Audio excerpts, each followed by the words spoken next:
That lawsuit just came in about an hour ago. The Department of Justice saying that the state of Texas is violating the Rivers and Harbors Act, and now they want a federal judge to rule that Texas needs to remove the floating barrier and what they call any other unauthorized structures.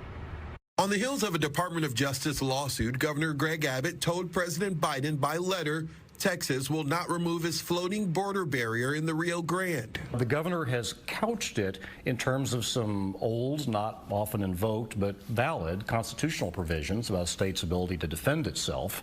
But at the end of the day, no matter how clever that argument may be, he's asking to do something about immigration. The barrier stretches 3 football field lengths in the river. Friday, the DOJ threatened to sue if the barrier was not removed. David Cole is a constitutional law attorney. He can go pile up more of them down there if he wants to right now. The sooner or later, I think a federal judge is going to say, stop it, and either take it out or come back to me with a plan. Abbott told Biden, quote, if you truly care about human life, you must begin enforcing federal immigration laws.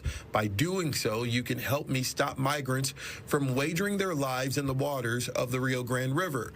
You can also help me save Texans and indeed all Americans from deadly drugs like fentanyl, cartel violence, and the horrors of human trafficking. Hours after the Abbott letter, the DOJ filed its lawsuit saying Texas unlawfully installed the barrier without permission. Lieutenant Chris Oliveras with DPS gave an update from Eagle Pass as more migrants were seen trying to cross over the weekend. I asked them, why don't you go to a port of entry? Why don't you use the CBP One app?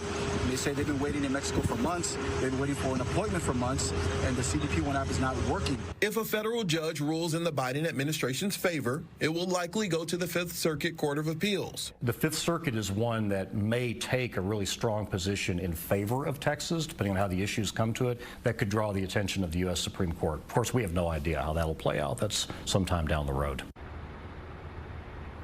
So long story short, whatever happens, it's going to take time to have an ultimate solution when it comes to the courts. I reached out to the Texas Attorney General's office. They say they are prepared to defend the state.